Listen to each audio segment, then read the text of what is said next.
Así que tenemos que partir de lo que Dios nos ha revelado para entender cuál es el propósito de Dios en la creación e institución del matrimonio. Y ahora sí quisiera pedirles que me acompañen en algunas reflexiones acerca de lo que la palabra de Dios dice. Hay muchos párrafos de la Escritura que podríamos tomar como base para entender lo que Dios nos reveló acerca del orden de Dios para la familia y del pacto matrimonial. Pero hay uno que para mí es un resumen glorioso de todo lo que Dios dice acerca del matrimonio y de la familia, que solo un hombre como Pablo, con un nivel tan grande de revelación, pudo sintetizar tantas verdades, profundas verdades, con relativamente pocas palabras. Y este párrafo de la Escritura se encuentra en el capítulo 5 de la carta a los Efesios, que me va a servir de base para compartir algunas reflexiones con ustedes. A partir del versículo 21 del capítulo 5, dice el apóstol Pablo: sométanse unos a otros en el temor de Dios.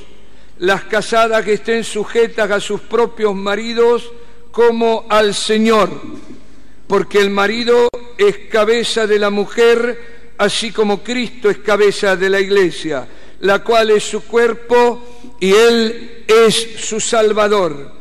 Así que como la iglesia está sujeta a Cristo, así también las casadas lo estén a sus maridos en todo.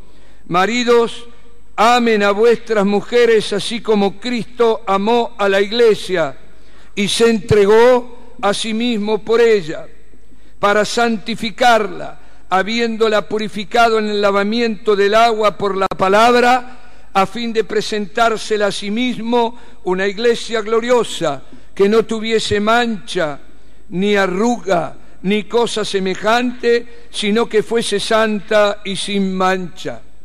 Así también los maridos deben amar a sus mujeres como a sus mismos cuerpos. El que ama a su mujer, a sí mismo se ama, porque nadie aborreció jamás a su propia carne, sino que la sustenta y la cuida, como también Cristo a la iglesia, porque somos miembros de su cuerpo, de su carne, de sus huesos.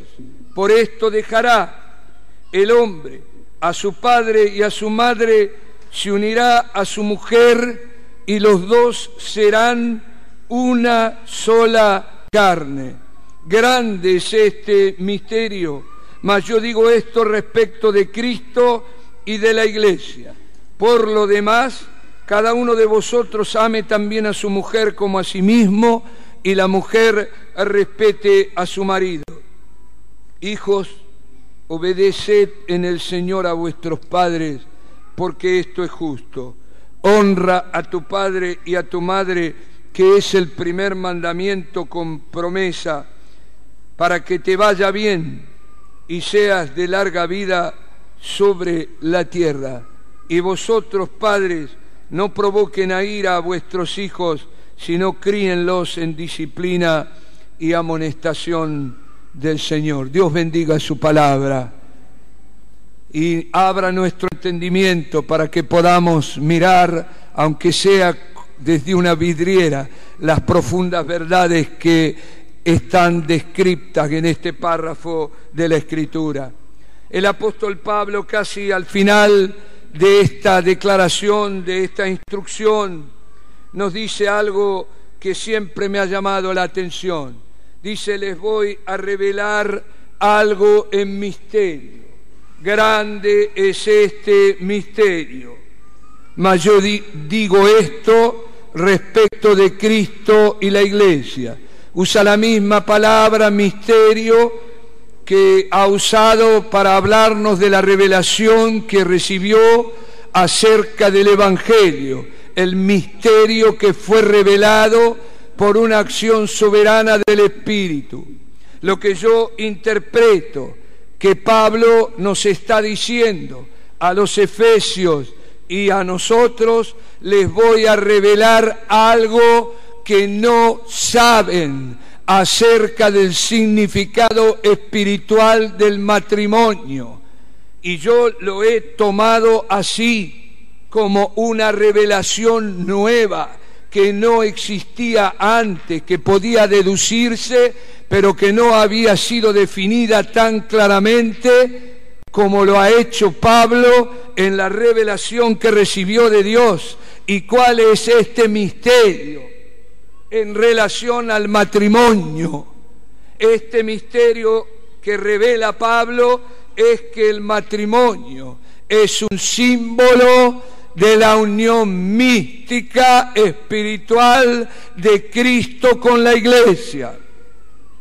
La importancia del matrimonio para Dios es tan grande que Dios ha usado siempre la institución matrimonial para ser figura, ejemplo, por ejemplo, de la relación del Padre Celestial con Israel. Israel es la esposa. La relación de Cristo con la Iglesia, como aquí hemos visto, y también la relación del espíritu humano con el Espíritu de Dios. ¿Sí? El Cantar de los Cantares es un libro extraño. Algunos pensaron no debería estar en la Escritura. Un poema de amor, una cosa extraña que parece no condecir, pero saben, el Cantar de los Cantares es un libro místico, es un libro que establece, refleja, describe poéticamente la relación matrimonial entre el hombre y la mujer, pero también la relación de Cristo con la Iglesia y también la relación del espíritu humano con el Espíritu Santo. Por eso Santiago en el capítulo 4, cuando habla de nuestra relación con Dios, de tu relación personal con Dios, él dice: oh almas adúlteras, ¿no sabéis que la amistad con el mundo es enemistad contra Dios? Por eso el que se hace amigo del mundo se torna enemigo de Dios. Y luego agrega: ¿o acaso ignoráis que el Espíritu que Él ha hecho morar en vosotros os anhela celosamente? Claramente un lenguaje de amor entre el hombre y la mujer, de amor matrimonial. Por eso usa la palabra anhelo, deseo ardiente. Me gusta más la traducción italiana. Hablando en este párrafo, dice que el Espíritu Santo que mora en nuestro corazón brama per noi fino a la gelosía, o sea, que nos desea ardientemente con celos. Y aquel que ama verdaderamente no quiere compartir al ser amado, lo desea ardientemente, con celos, con exclusividad. Y esto lo usa Dios de ejemplo,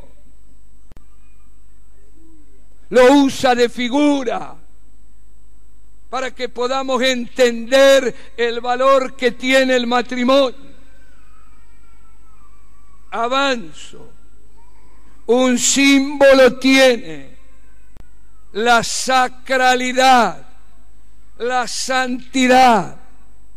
Debemos darle la honra y conferirle el respeto de aquello que representa. La bandera argentina puede ser de algodón. Me acuerdo cuando hice mis estudios, observé en el microscopio fibras de tejido. Un trapo de piso también puede ser de algodón. Y si lo observo al microscopio, la bandera y el trapo de piso, La fibra es idéntica porque es de algodón, pero tú y yo no podemos usar la bandera argentina como trapo de piso, porque representa la patria, representa algo sacro, algo sagrado. Y tú y yo, esposos y esposas, somos símbolo de la unión mística de Cristo con la Iglesia. Por eso no puedo convertir mi matrimonio en un trapo inmundo que refleje, manche, mancille la relación de Cristo con la Iglesia. Y miren, a mí me cambió. La comprensión de esta realidad me cambió. El matrimonio es espiritual, no es de este mundo. La parte carnal es lo de menos acá, es lo que representa. Hermanas, eres la Iglesia caminando por el mundo.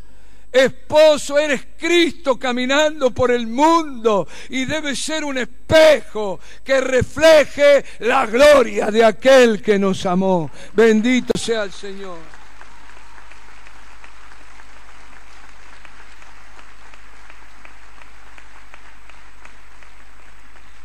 Y yo digo, si no hubiera otro argumento, solo el concepto del matrimonio como un símbolo, como un espejo, como una figura de la relación de Cristo con la Iglesia, ya ese solo argumento que yo llamo el argumento místico o espiritual es suficiente para declarar la indisolubilidad del pacto matrimonial, porque Cristo, a pesar de lo que la Iglesia es y ha hecho en su contra, no la ha repudiado.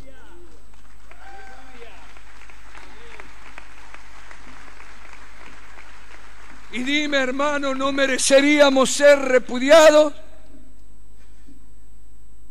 ¿No mereceríamos en nuestra deslealtad, en nuestra infidelidad, en nuestras manchas? Pero Él no lo ha hecho como no lo ha hecho Dios con Israel. Y uno puede leer en todo el Antiguo Testamento la desesperación de Dios, pidiendo por favor a la adúltera Israel volver a su primer amor. Que Dios te revele esto, ¿no? Y vivimos en una casa, parecen ladrillos nada más, pero no, tu casa es una iglesia, es un templo, es un templo, ahí está Cristo, ahí está la iglesia, es el templo donde la deidad habita en este símbolo. Y tenemos que pagar el precio.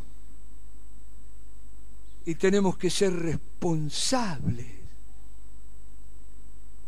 del símbolo. Amén. De cuidarlo. De cuidarlo. ¿Vieron las banderas en el ejército, en la escuela? Uno lo puede ver en las series americanas, porque en todos los países es lo mismo. No, uno no puede hacer cualquier cosa con la bandera, y cuando alguien es sepultado, un fallecido, un funcionario, un soldado, hay todo un protocolo, porque eso no se puede manchar, no se puede, y nosotros tenemos que tener ese mismo cuidado. Hermanos, cuando miremos a nuestras esposas, miremosla como Cristo ve a la iglesia. Y tengamos ese cuidado, no solo porque es vaso frágil, es lo que representa. Mi hermana, con toda nuestra falencia, incapacidades, incumplimientos, mírennos como la iglesia ve a Cristo. Y en esa mirada transforma, obliga a cumplir el mandato y el rol. Amén. Amén. Bueno, les revelo un misterio, dice Pablo. El matrimonio es un símbolo de la unión mística, espiritual de Cristo con la iglesia, y honremos el símbolo. Pablo, segunda reflexión,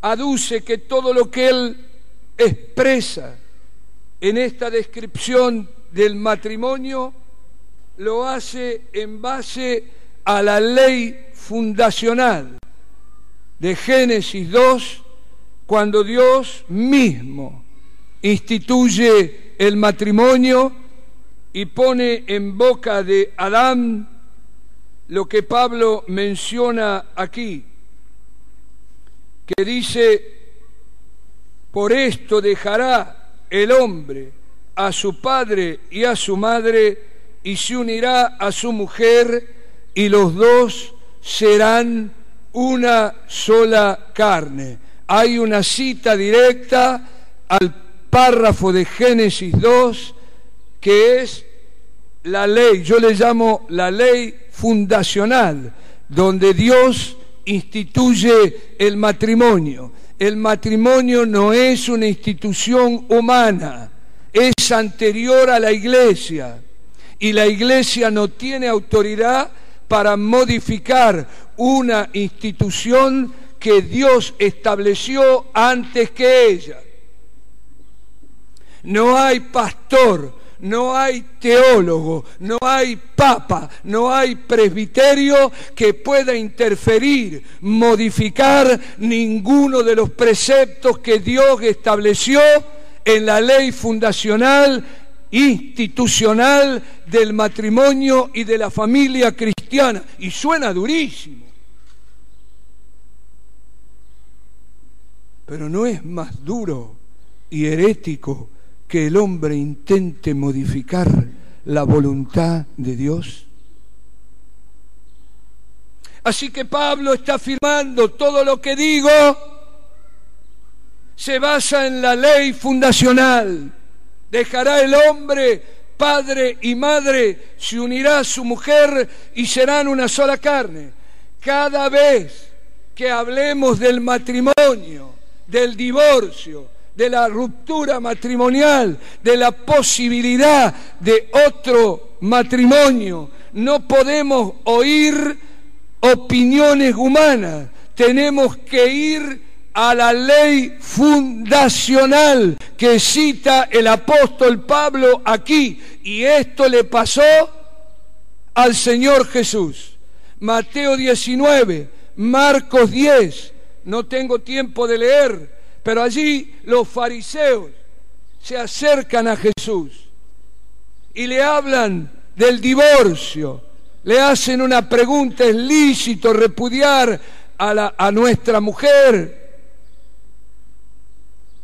Y Jesús dice: ¿qué les dijo Moisés? Marco lo relata de un modo, es la misma historia, Mateo de otro.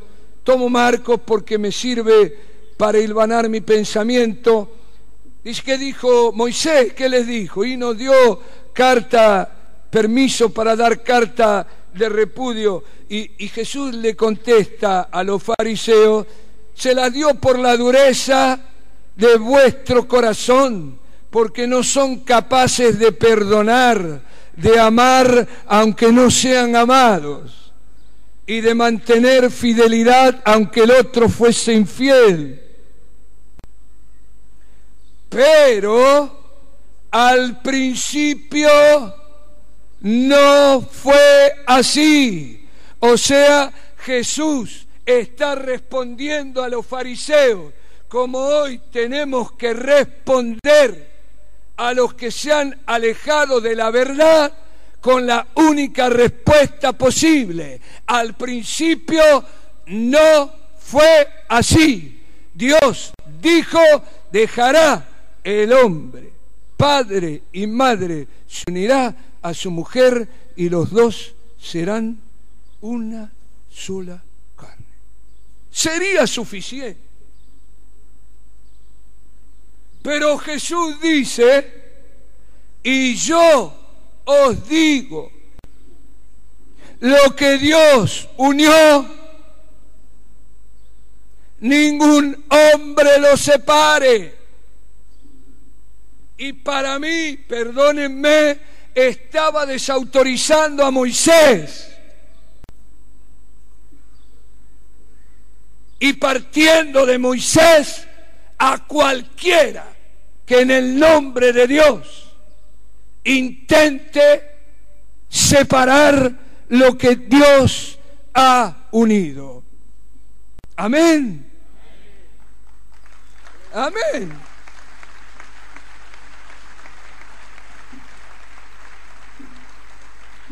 Así que no me vengan con argumentos humanistas. Yo emocionalmente tengo compasión por toda la gente que sufre y daría mi vida para que no sufran.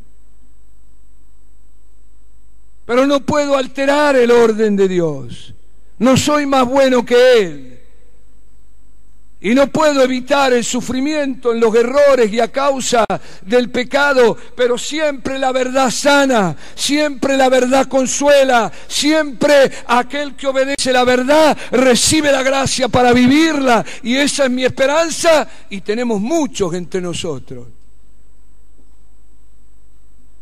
Y aquí me detengo, ¿no? A los que fueron abandonados, engañados, sean hombres o mujeres, y están aquí entre nosotros, en santidad, con todo lo que eso significa, porque quizás la sexualidad es lo de menos, Benet. El abandono, la soledad, el desprecio, el rechazo. Y yo, a los que estén aquí, como he hecho entre los que están con nosotros, yo, amados hermanos y hermanas, me arrodillo y les honro delante del Señor y me humillo, porque ustedes son mártires de la ley moral, mártires de la ley moral. Ustedes están sufriendo porque Cristo les ha pedido que sufran, y algún día ustedes tendrán una recompensa gloriosa y tendrán un lugar en la presencia de Dios, porque el martirio no es ser decapitado.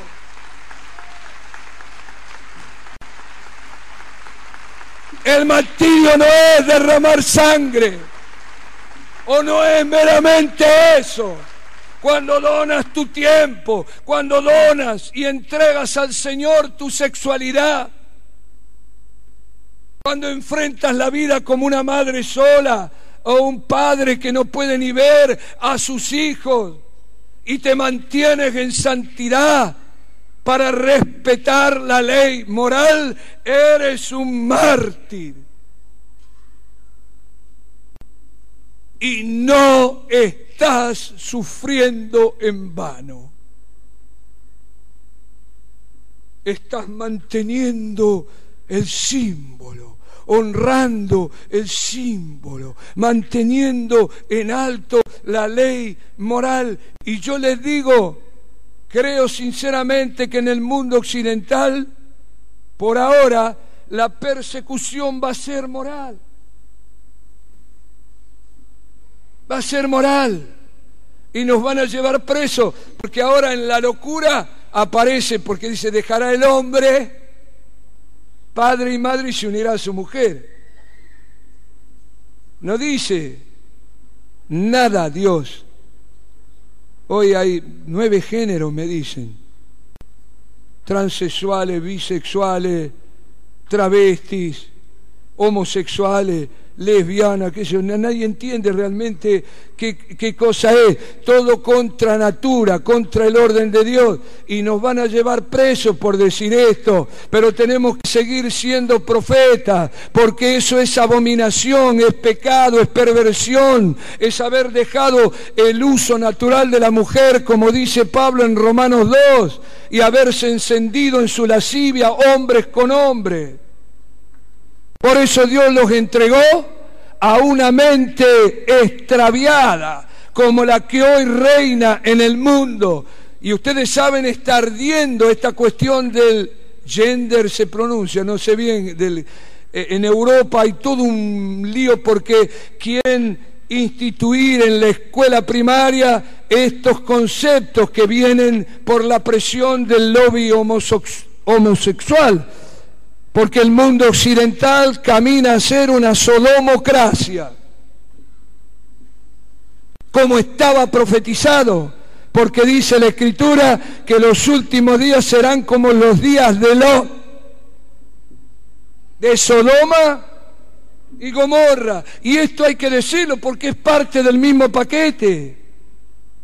Y el diablo comenzó destruyendo la institución familiar, permeando la iglesia y logrando que varios sectores de la iglesia admitan el divorcio, la ruptura matrimonial y el nuevo matrimonio que ofende la ley moral de Dios. Y pagaremos un precio alto. Y no sé si no es un rasgo de apostasía. ¿Por qué? ¿Qué cosa es la apostasía? Es apostatar de la verdad. Y quizás, y yo digo, el que apostata en un punto, oh Señor, la ley creacional implica al matrimonio como un pacto de Dios. Proverbios 2:17, hablando de la mujer adúltera, dice que casada, ¿no?, ha violado el pacto de su Dios. Y Malaquías dice lo mismo. Así que cuando hablamos de la ley creacional, esto implica que el matrimonio es un pacto de Dios, no son dos, son tres, y el que no se vuelve atrás del pacto es Dios. Tú puedes volverte atrás, la esposa o el esposo se puede volver atrás, pero Dios no se vuelve atrás. Por eso es un pacto indisoluble hasta que la muerte nos separe, porque el garante del pacto es Dios. Y el problema lo tenemos con Él, porque Él es inmutable, no cambia, no se vuelve atrás de lo que opina, porque siempre dice la verdad. Por eso es hasta que la muerte nos separe, no hay otra razón. ¿Sí o no? Me acuerdo, había un bolero de María Marta, cantaba María Marta Serralima, que decía en su letra: yo te amo con un amor sin papeles. Y parecía más romántico, no sé, un amor más profundo, más grande. Y yo me puse a pensar, un amor, porque me gustaba la voz de María, entonces escuchaba, ¿qué es un amor sin papeles? Es un amor sin compromiso, es un amor con la valija hecha, es un amor hasta que me sigas gustando, hasta que no te arrugues o te vuelvas viejo o pierdas, no sé, pongan ahí ustedes lo que quieran. No,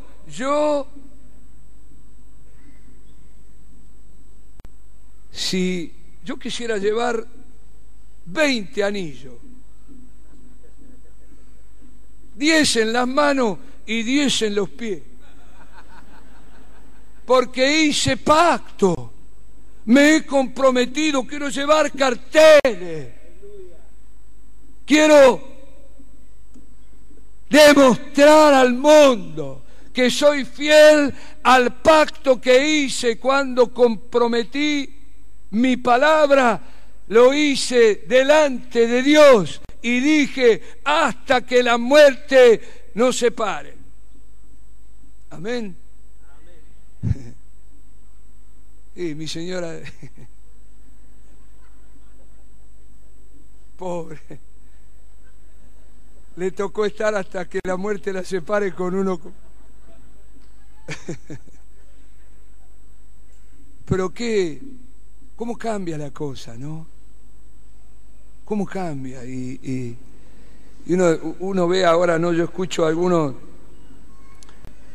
personajes famosos, me acuerdo de uno que falleció, no interesa el nombre, un periodista, ya viejito, y decía, bueno, yo soy un hombre poderoso, tengo mucho dinero, ¿por qué tengo que estar con esta mujer que está toda arrugada, vieja, que ya no... ¿Por qué no tengo yo derecho a estar...? Y seguramente a todos nos pasó la vida por delante, ¿no? Se nos arrugó la piel, nos vinieron las canas.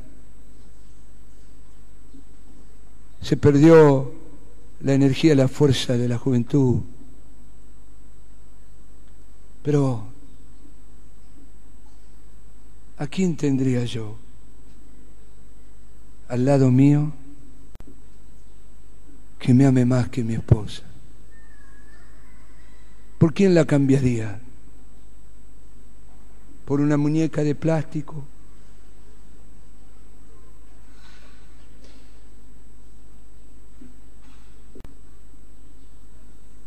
Cuando yo estuve enfermo, 2 años, inutilizado, sin poder proveer a la manutención familiar,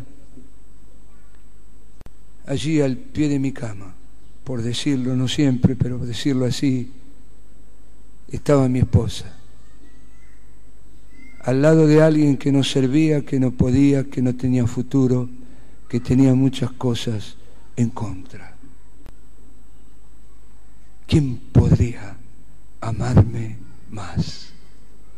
¿Quién puede ser más bella, aunque ella conserva una belleza de otoño que recuerda a la primavera de su vida, ¿no?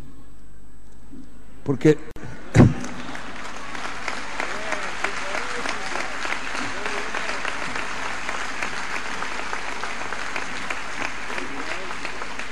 ¿y saben por qué siento de añadir esto? Porque uno cuando habla parece una cosa legal, una prisión, una mordaza que tenemos porque tenemos que estar con esta persona.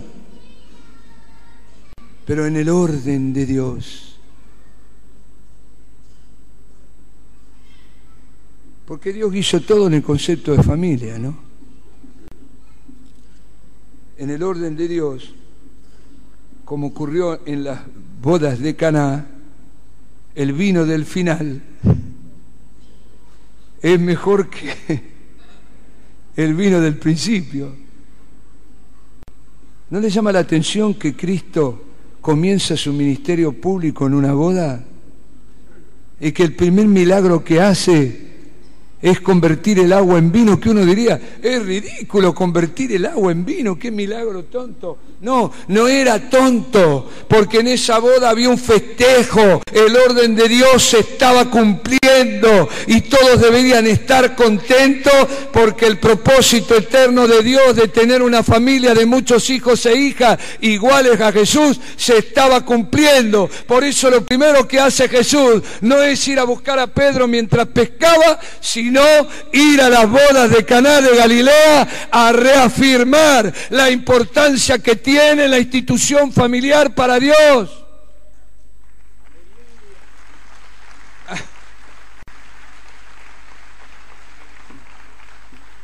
Y él le dice, mamá, no sé, se dijo, mamá no sabe que este no es mi tiempo todavía, pero lo hizo por la boda más que por la madre, me parece a mí. Ahora piensa, Jesús es criado, viene en el seno de una mujer, es criado en una familia y es el Hijo de Dios. Pero mira la importancia que tiene para el Padre Celestial la institución matrimonial, que Cristo entra al mundo en el vientre de una mujer y se cría y permanece hasta los 30 años, como era costumbre en Israel, sujeto, no sé cuánto vivió Pedro, de María sabemos que estaba viva, pero Cristo permaneció, se crió, se formó en el seno de una familia como es el orden de Dios, como Dios quiere. ¿Y sabe que el último pensamiento que tuvo Cristo en la cruz? ¿Sabes cuál fue? La vio a María y al discípulo amado. Juan capítulo 19, si no me equivoco. Jesús ya a punto de expirar. Creo que para mí son las últimas palabras. Jesús pensó en su madre y le dice a María: Madre, he aquí tu hijo. La encarga. Cristo tuvo un amor tan grande hacia su madre que no la abandona ni aun en el momento más duro de su propio padecimiento, sino que vela por el futuro de su madre y la encarga al cuidado de su discípulo más amado. Hijos que están aquí, no se contagien del espíritu de esta generación que es rebelde a los padres, que como Pablo le revela a Timoteo en su segunda carta, el capítulo 3, versículo 1, es una generación rebelde a los padres que no los honra.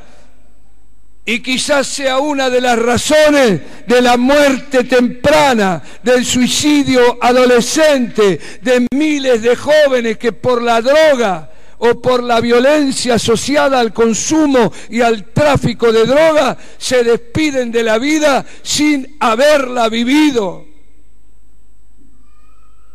Honra a tu padre y a tu madre como lo ha hecho Cristo aún en el último minuto, antes de expirar. Honró a su madre. Tremendo. Tremendo, y que habla del valor, del respeto de Dios y del respeto de nuestro modelo, que es Jesús, a la institución familiar. ¿Sí? Bueno. Oh Señor, aleluya. Bueno, amén. Ahora en este modelo, porque el símbolo también es un modelo, el apóstol Pablo nos dice aquí a los hombres: maridos, amen a vuestras mujeres como Cristo amó a la iglesia. Y Cristo amó a la iglesia con un amor sacrificial, con la donación de su propia vida, para tu salvación, para mi salvación. Por eso el deber de cada esposo es amar como Cristo, amar hasta la muerte, donar lo que soy, lo que tengo, mi tiempo, para el bienestar del ser amado, porque yo no importo. Mis intereses no tienen valor alguno Dios me ha puesto como esposo para amar a mi esposa como Cristo amó a la iglesia, sin pedir nada a cambio. Por eso dice Pablo, nadie hiere su propia carne, sino que la mima, la cuida. Por eso quizás el mensaje apostólico es: no seáis ásperos.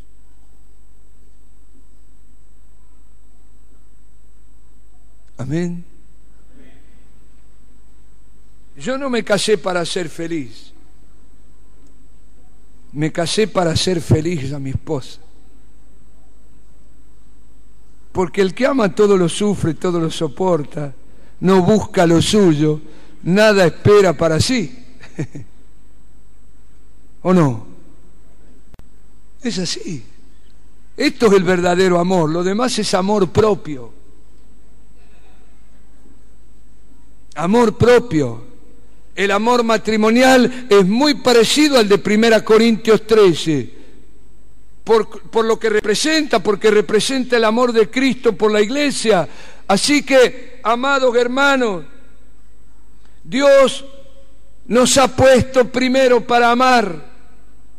Eso de la autoridad, del gobierno viene después. No puede gobernar quien no ama. Y aquí tenemos que entenderlo claramente. Por eso Pablo comienza con los hombres. Y nos dice, esa es la responsabilidad, amar como Cristo. ¿Y saben cuántos problemas desaparecen cuando amamos como Cristo? Porque no reclamamos lo nuestro. Porque siempre estamos queriendo donar algo. Tiempo, esfuerzo. Pero Dios es justo, ¿no? Y cuando uno ama, el amor tiene retorno. ¿O no? Tiene retorno. Y de pronto uno no lo espera, pero hay una respuesta a ese amor que hemos entregado, y muchas veces viene el doble. Amar como Cristo, amar a tu esposa como Cristo amó a la iglesia. Y no tengo tiempo para describir mucho más este amor, pero yo te animo a los hombres.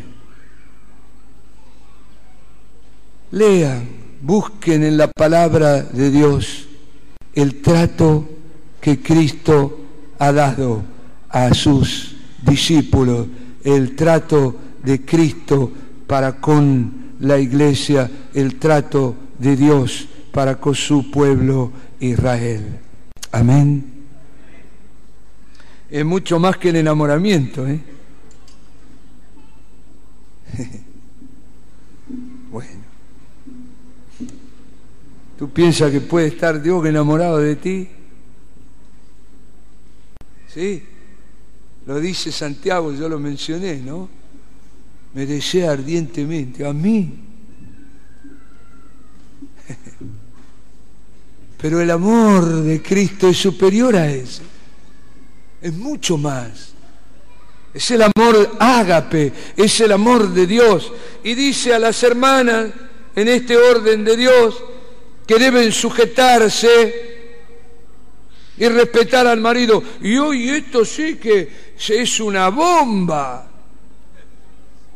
Pero ¿cómo? Somos todos iguales. Y es cierto, somos todos iguales. Para Dios no hay diferencia entre el hombre y la mujer. Hay diferencia solo de funciones, no de rango, no de estatus. Y yo lo digo así: tengo 4 ojos y 4 oídos. 2 los tiene mi esposa, 2 ojos y 2 oídos los tiene mi esposa. Y yo a mis ojos les creo, ¿tú? A mis oídos también.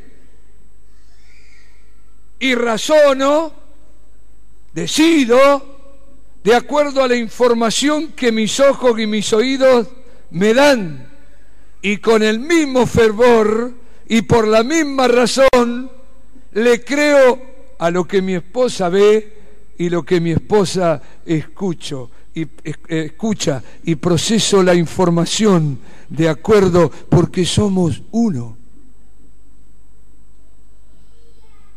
¿No? ¿Vieron? Uno termina siendo semejante a la persona con la que convive. Y los que hace muchos años estamos juntos, ya no necesitamos hablar. Mi esposa sabe. Solo con mirar un gesto, una cosa, ya sabe lo que estoy pensando. Miren, una vez vi por la calle un matrimonio anciano que iban caminando juntos con un perrito. Y los tres, el esposo, la esposa y el perrito, caminaban así. Y la misma pierna, era la misma pierna, porque uno asimila, se amalgama, se hace uno con la persona con la que convive. Y esto es lo que Dios ha hecho en este milagro que es el matrimonio. Amada hermana, sujetarse no es servilismo. No es perder la libertad, no es una injusticia, es el orden de Dios. La mujer fue creada por Dios como vaso frágil.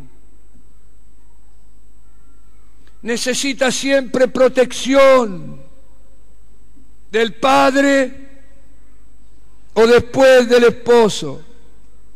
¿O no es así?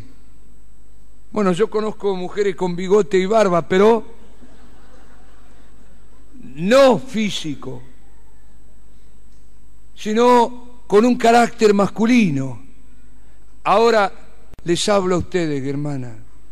Es una mentira que ser hombre es mejor.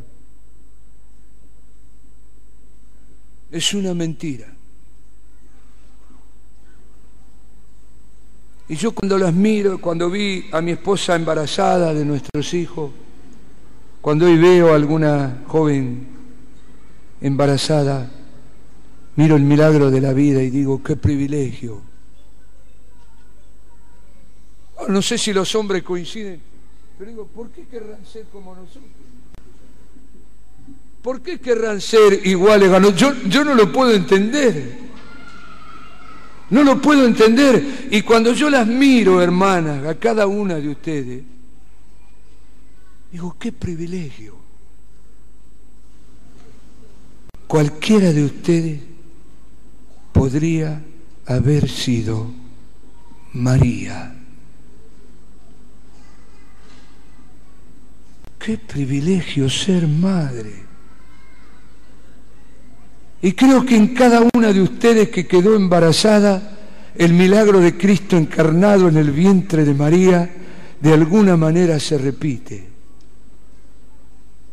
Y yo digo, ¿puede desear un ser humano un estatus tan glorioso, tan grande? Porque para mí por eso lo terrible del aborto. Porque si hubo una mujer que tenía motivos para abortar, era María.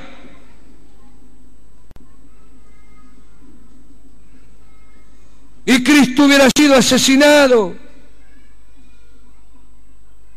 Así que, hermanas, no rechacen el don que significa haber nacido mujer. Y lo repito, cada vez que has quedado embarazada y has llevado en tu vientre a tus hijos, el milagro de Cristo encarnado tiene de nuevo un símbolo. Y María se repite de algún modo. Y todos estuvieron cerca de Jesús, ¿no? Los apóstoles, los 12, y esto y el otro, los 70. Pero digo, ¿quién estuvo más cerca?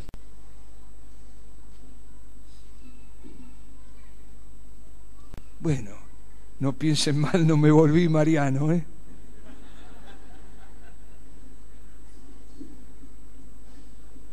Pero hacemos mal en no mencionarla.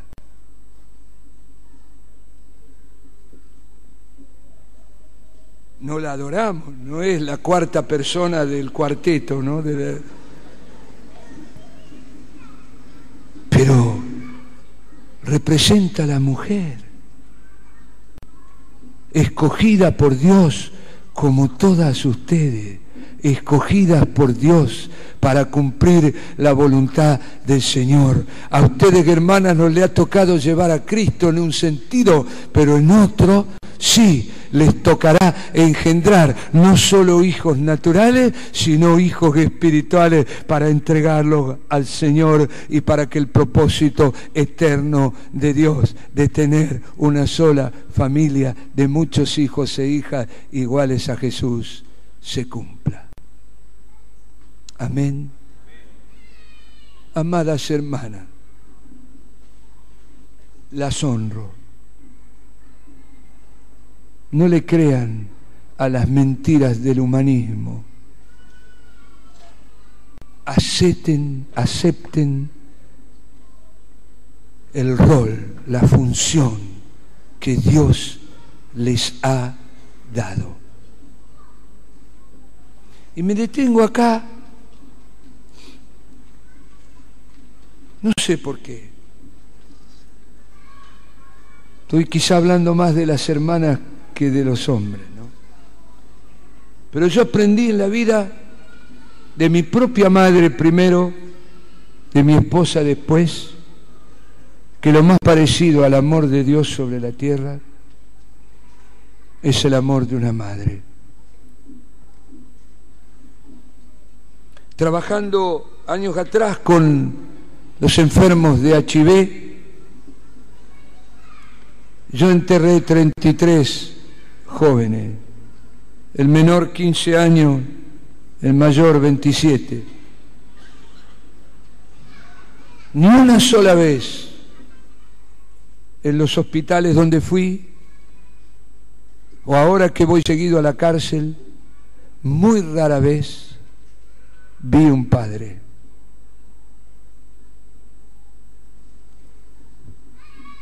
Pero siempre al pie de la cama de un agonizante convertido en un cadáver viviente,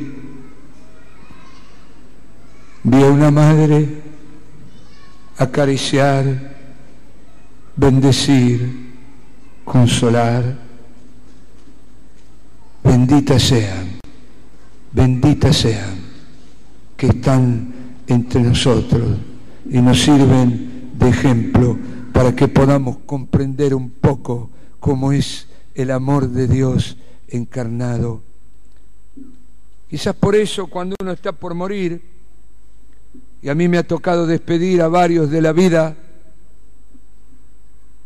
la gran mayoría, aunque tenga 90 años,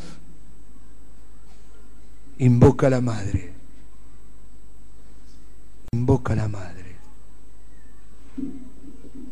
Bueno, me agoté. Lo dejo aquí. Pongámonos de pie.